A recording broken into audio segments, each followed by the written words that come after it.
Bonjour tous et toutes, bienvenue. Welcome back to Flirting with Forty.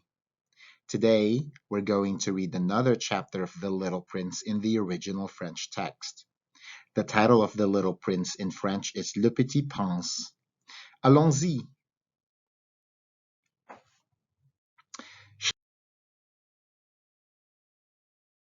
Chapitre 4. J'avais ainsi appris une seconde chose très importante, c'est que sa planète d'origine était à peine plus grande qu'une maison. Ça ne pouvait pas m'étonner beaucoup. Je savais bien qu'en dehors des grosses planètes comme la Terre, Jupiter, Mars, Vénus, auxquelles on a donné des noms, il y en a des centaines d'autres qui sont quelquefois si petites qu'on a beaucoup de mal à les apercevoir au télescope.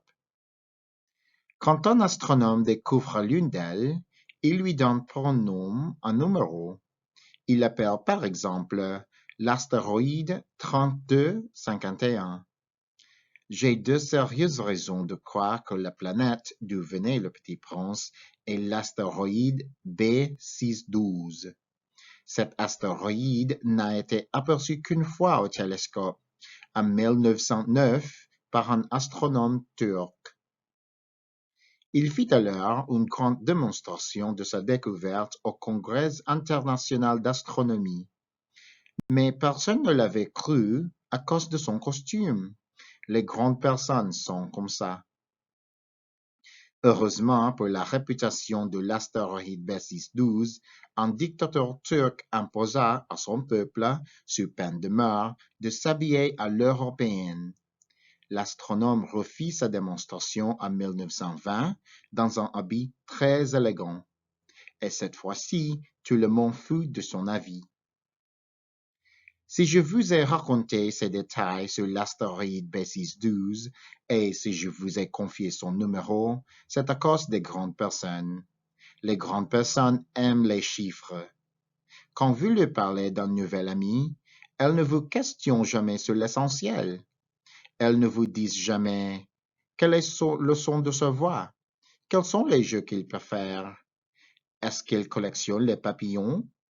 Elles vous demandent quel âge a-t-il, combien a-t-il de frères, combien pèse-t-il, combien gagne son père.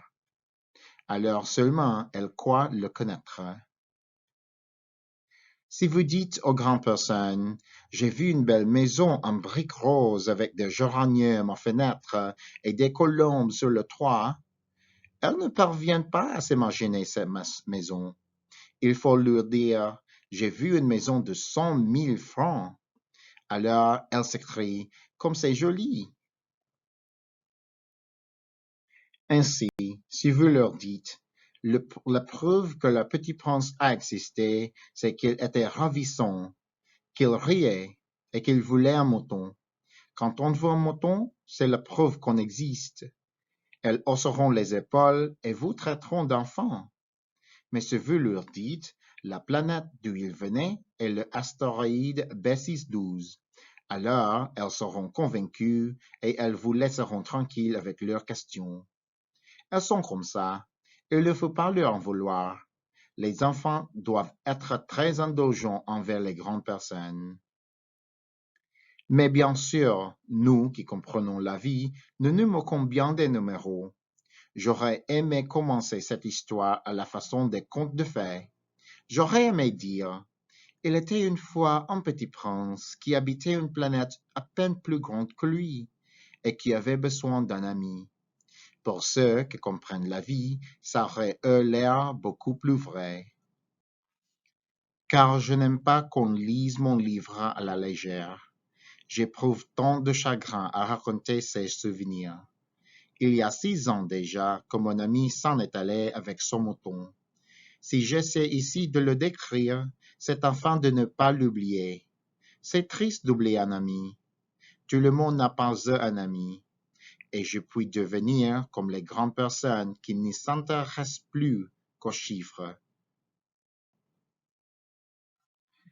C'est donc pour ça encore que j'ai acheté une boîte de couleurs et des crayons.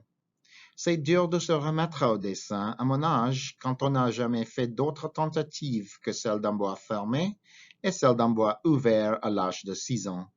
J'essayerai bien sûr de faire des portraits le plus ressemblants possible, mais je ne suis pas tout à fait certain de réussir. Un dessin va et l'autre ne ressemble plus.